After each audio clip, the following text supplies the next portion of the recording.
her doesn't like to touch Quinn because she's trying to scream. Isn't because I love that girl and she's trying to sleep with him. But yeah, she almost attacked him because I had to restrain her.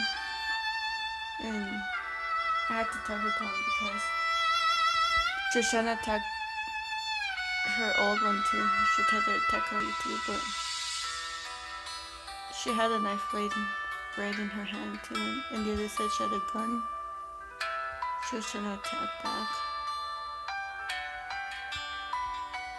I love this girl so much, so nobody take her because she's already have a wolf and she's already taken.